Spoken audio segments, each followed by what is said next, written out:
This podcast is made possible by the listener members of Nashville Public Radio. This is the Nashvillager Podcast.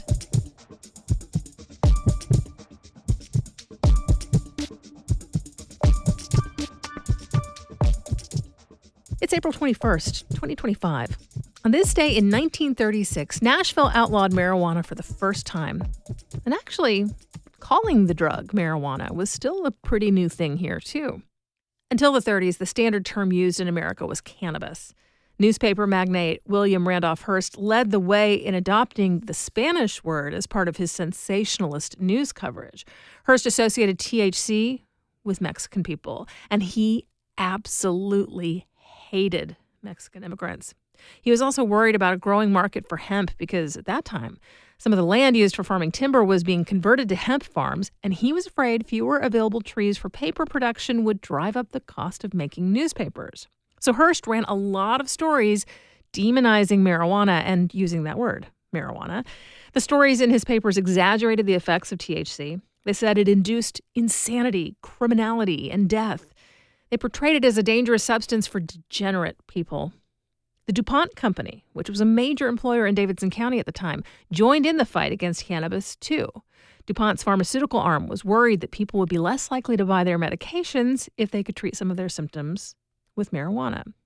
The ban passed in Nashville did have some limitations. It allowed medicinal use if it was carried out under the supervision of a doctor. But that only lasted a short while. The following year, in 1937, federal legislation outlawed all uses nationwide. I'm Nina Cardona, and this is your daily digest of what's happening around Middle Tennessee with historical context from Nashville Public Radio, WPLN News.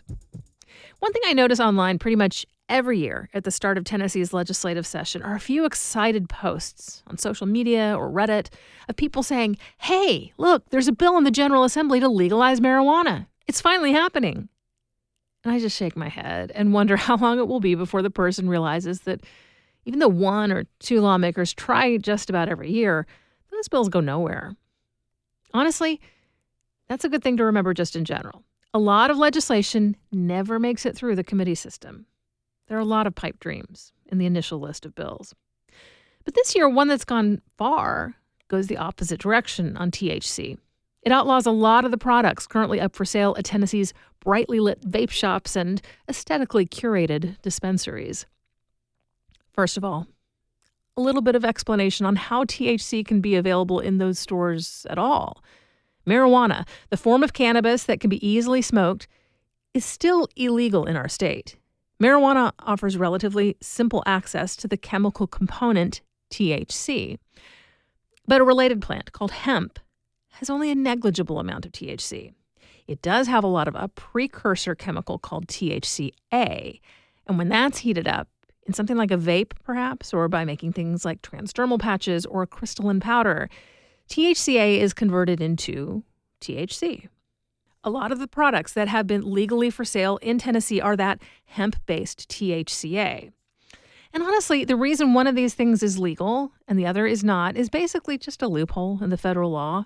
The 2018 Farm Bill legalized growing hemp for industrial use without its authors even imagining that you could get enough THC out of hemp to be of any interest to anybody. And now hemp farming is an industry that pumps an estimated $2 million worth of tax revenue into Tennessee's coffers every month. And there are shops all over the state focused on these kinds of products, where 70% of what they have on the shelves is THCA in one form or another. I got those figures from a recent story by WPLN reporter Miriam. She's covered the measure that passed the state legislature last week to ban the sale of THCA. It also says retailers selling products derived from hemp have to either have a liquor or vape license, and that moves regulation to a different agency. Instead of the Agriculture Department, the Alcoholic Beverage Commission will have oversight. And if you're feeling a little confused, thinking this was already settled a couple of years ago, you have a good memory, but you've forgotten a small detail. Back in 2023, Tennessee did enact a law governing the sale of a popular hemp-derived substance, but that was called Delta-8. That's a type of actual THC, the little bit that you can get from hemp, but a variety of THC that's weaker than what is in marijuana. There were lawmakers who tried to ban Delta 8 in 2023, but the industry pushback led the General Assembly to regulate it instead. This time around, the industry lobbied pretty hard to avoid a THCA ban, but legislators held their ground this time. That bill is headed to the governor for his signature. In just a few minutes, one of Nashville's unsung music citizens. That's coming up after the newscast.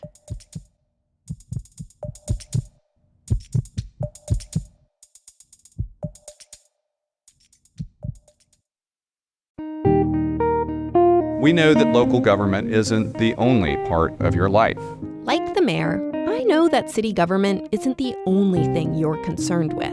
We are still struggling to find affordable housing. They're taking over this bus stop. That's one of the unique challenges with my business. I'm WPLN's Metro reporter Cynthia Abrams. I'm working to break down topics like transit, housing, and local government to make sure that when you are thinking about Metro, you're getting the full story. Follow my latest stories at WPLN.org. Here's the latest from WPLN News. Tennessee lawmakers have approved a bill targeting charities that help undocumented immigrants find housing. WPLN's Cynthia Abrams reports the measure will open organizations up to lawsuits if people they have helped house go on to commit a crime. Sponsors of the bill say it is reflective of the priorities of the White House. Here's Representative Rusty Grills. So this is a public safety bill that's kind of keeping up with the Trump administration's renewed focus on illegal immigration. Grills says he hopes the bill will compel organizations to be more vigilant in vetting who they serve. But opponents of the legislation, like Julian Gordy, a Lutheran pastor from Franklin, says it can be difficult to do so. Most of the time when people do those things, they're not aware of the immigration status of their neighbor. And, he says, it's a threat to religious freedom. This bill makes criminal acts out of acts of compassion and hospitality, acts which in our scriptures, people of faith are called to provide. Still, the bill passed both chambers. It follows a host of other legislation introduced this session aimed at immigrants. The House will soon consider a similar bill that would make it a felony to provide shelter to a person without legal status for financial gain. Cynthia Abrams, WPLN News. Tennessee will soon enshrine the rights of foster care youth under a measure headed to the governor's desk. WPLN's Mariana Bacallao reports the bill was written and proposed by a former foster care kid. The State House voted unanimously to pass the Foster Care Youth Bill of Rights, which guarantees all kids in foster care access to an education, medical care, and a safe environment free from abuse. That includes being able to report any violation of their rights without fear of punishment. The measure started as a class assignment for Ella Brennan her senior year of high school. I was like, wait a second, what if I actually push this for real? Brennan says aging out of foster care was like a free fall. But now that she's in a better place, she wants to be able to help her foster siblings. We're not biological siblings, but I would legitimately do anything for them. And the youngest one is 7. So that's 11 more years where she could be system impacted. Brennan says she hopes that with the bill's passage, kids will feel more empowered to speak up when something's wrong. Mariana Bacallao, WPLN News. Nashville's property values are up 45% compared to 4 years ago in the latest countywide property reappraisal. Starting today, property owners are allowed to appeal. The person to lead Nashville's transit overhaul will be Sabrina Sussman, formerly a senior advisor to Pete Buttigieg during his time as transportation secretary. Sussman will manage the multi-billion-dollar effort to add bus service, sidewalks, transit centers, and other transportation changes. Nashville Mayor Freddie O'Connell says he is ready to bring license plate readers back into communities, but that the Metro Council is not ready to greenlight such legislation. O'Connell pointed to a resolution that a few council members tried to introduce last month. It would have called on the mayor to bring the plate readers to the council, but it was withdrawn.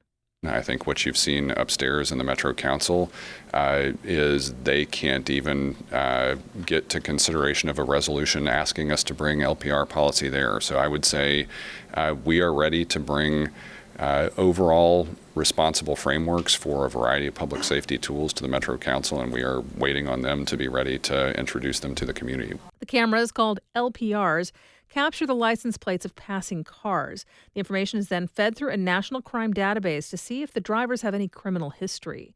It's been a contentious tool, even before it underwent a 6-month trial period in 2023. Since then, LPRs have not been in use. The Metro Council has been reticent to approve police surveillance technology. Late last year, council members rejected a contract with Fusus, a network that integrates footage from public and private safety cameras. A Clarksville neighborhood sewage pump got flooded in this month's storms, and now a resident alleges the stormwater infected him with E. coli. WSMV reports the resident, Roger Pearson, lives in one of the houses closest to the pump. Stormwater filled his backyard, splashed up against his back wall, and even got into the house. He says after cleaning up, he started feeling sick, dizziness, chills. Then he says he got medical help, and lab work showed the bacteria E. coli. WSMV reports the city does not have plans to take cleanup funding out of its budget. 2 separate water rescues aided kayakers in Middle Tennessee over the weekend. First, in Smith County, the rescue squad helped kayakers who overturned their boats and ended up clinging to tree roots in the area of Happy Hollow. WKRN reports 3 other kayaks overturned in the Kelso area of Lincoln County and were rescued. Khalil Ekalona has been the voice and a driving force behind WPLN's daily show This Is Nashville for 3 years. This is his last week behind the microphone here at the station. Ekalona started his broadcast career later in life. He was a teacher when he was offered the opportunity to become the temporary host of the morning TV show Good Day New Mexico. He left teaching to take the job.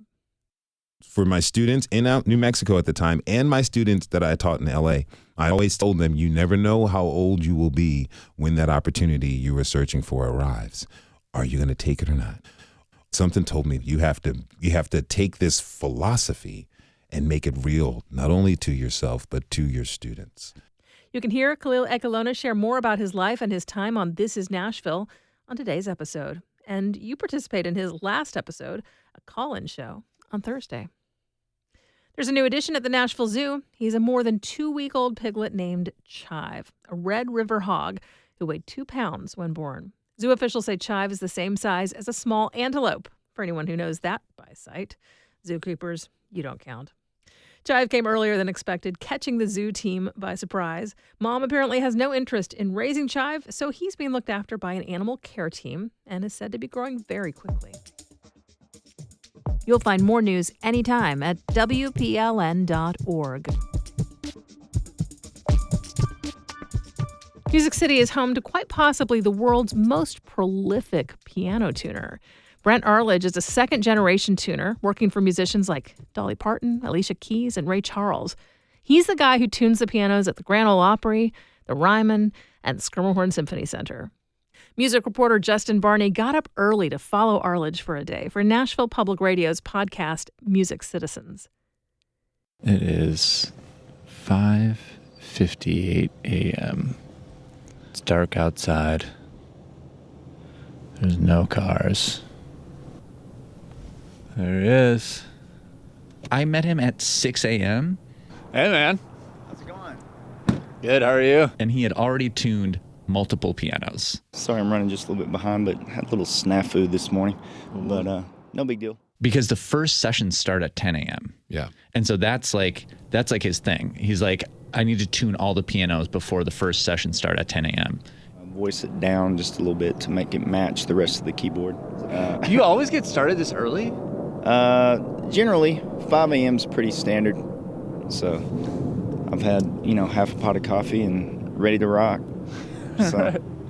Does he have a key to some of these studios? Because some of these guys aren't necessarily showing up at their studio at 5:30. They're like, hey, here, Brent, you got the key. You go in and do your thing.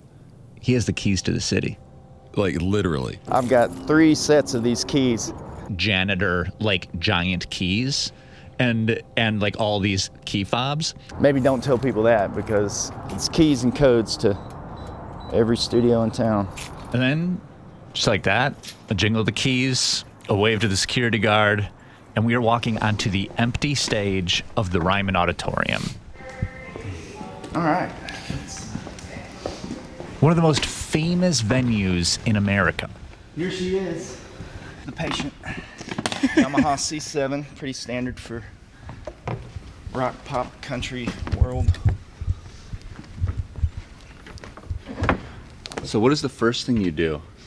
The first thing I always do is, lift the lid.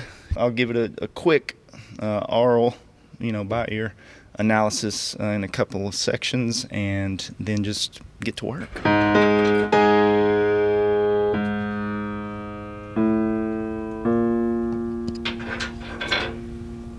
Have you ever tuned a piano?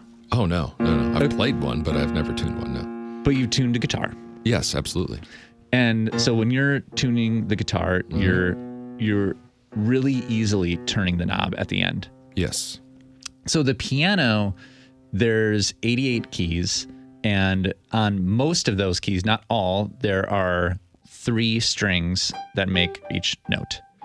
And so there are 250 strings on the piano. And the strings are spun around a nail that is nailed into the piece of wood. And you can't just reach in there and turn it like a guitar. And so what you need is a piano hammer, and it's hard. Like physically difficult. It's physically difficult. And Brent does 6 to 10 a day. I have dedicated my life and my shoulders and my arms and my wrists. I have done the same repetitive motion 50,000 times and beyond, and I'm still going. I'm 50 years old, and I easily have another 15. I'll probably fall over at a piano, and that's fine with me. My favorite experience with him was the Grand Ole Opry. I'm going to have to push the piano out. They've got it marked precisely where it goes.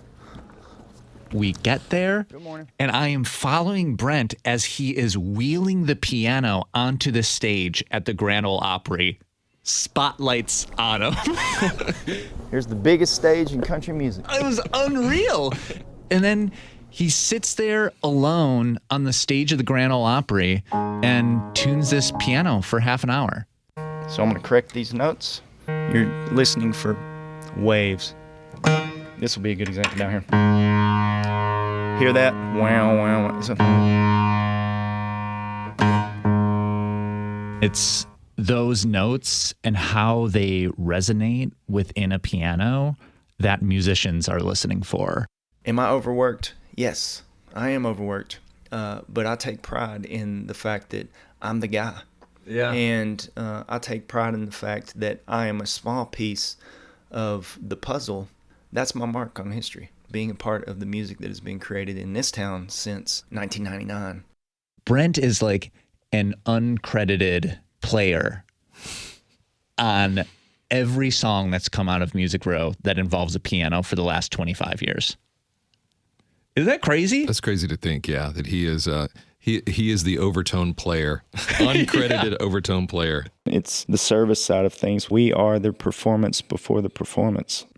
You don't get that many attaboys in this side of things, and the fact that you are still getting called to service for them is your attaboy. That's the best you're going to get. For Nashville Public Radio, I'm Justin Barney.